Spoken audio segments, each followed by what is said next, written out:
Hi, so I'm on my way to work and I'm attempting to connect with society, with minorities, with disenfranchised people, with different socioeconomic groups. And I'm trying to get us to a point where all these little things that are happening that we're really not notified about are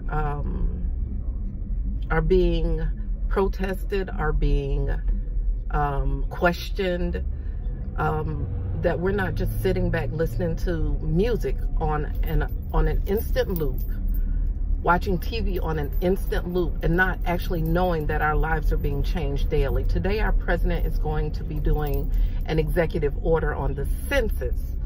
And if you think that you just fill out this paper, it says how many people are in your household, what your ethnic, your group, whatever you have going on that's it. And that's all that paper is. Please understand that it's more than that. Your president is doing an executive order simply because it's just totally wrong to include questions on immigration status. Those people need funding. And the census is about funding, gerrymandering, and planning our lives. So most immigrants live in minority communities. Most immigrants contribute to those minority communities. They pay taxes in those minority communities, and they also draw services from those minority communities. And if they are afraid to fill out whether they're in those minority communities or not, then the funding will be not enough. It's like the hospital. If they get an immigrant in the hospital, they must care for them. That costs money. That is, and they need to be cared for. They're in this country doing jobs that genuinely I'm not doing. So they need funding. Their children need funding. And if you pull away who they are and the funding for those communities, then the minority communities lose funding. Also with gerrymandering, those communities will lose a lot of our votes, because remember, we're still doing an electoral a college process.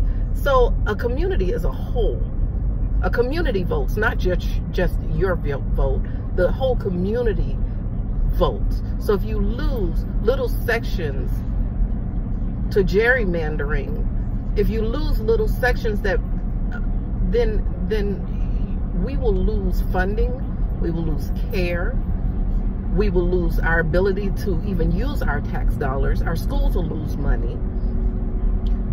And at the end of the day, the rich will get richer, and we will be left taking care of our own communities with less funds. Take 10 minutes, look at this executive order, read it, just read it. Take 10 minutes to read this executive order, and write down 5 things that within 5 years that this can do to destroy our communities. I'm just asking that we get together and we make a decision on this. Do we fill out that census? Do we take the fine? If we don't fill out the census, then we're losing money for our community. Do we boycott? What do we do? What do we do as a community in order to stop these executive orders that change our lives for somebody that's never even been in a grocery store? You guys forgot that when we had the federal government shut down, the president stated, go ask your grocer to give you groceries. This is a person that's making decisions that didn't even realize that grocery stores don't know your name. They know your credit card. They know your debit card. They know your pennies when you go and put pennies in the machine just to get food for your family. So we're allowing someone that doesn't even know that you put your credit card in a gas pump. He's never pumped gas. He's never been to a grocery store. Make decisions for all of us. Mitch McConnell as well, coming from a community of wealth. And I'm not saying a wealthy person can't make good decisions. They can.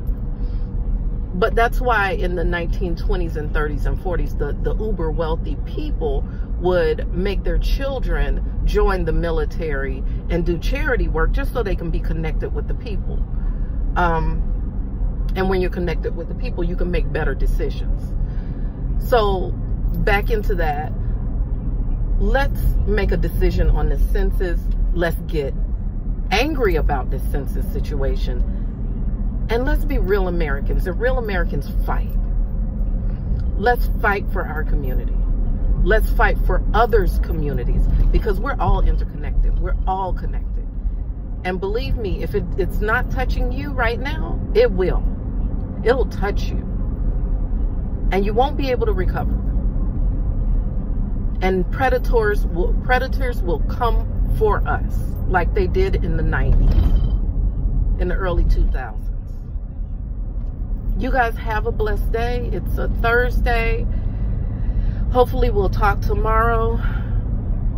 And let's take control of our country. It's that time.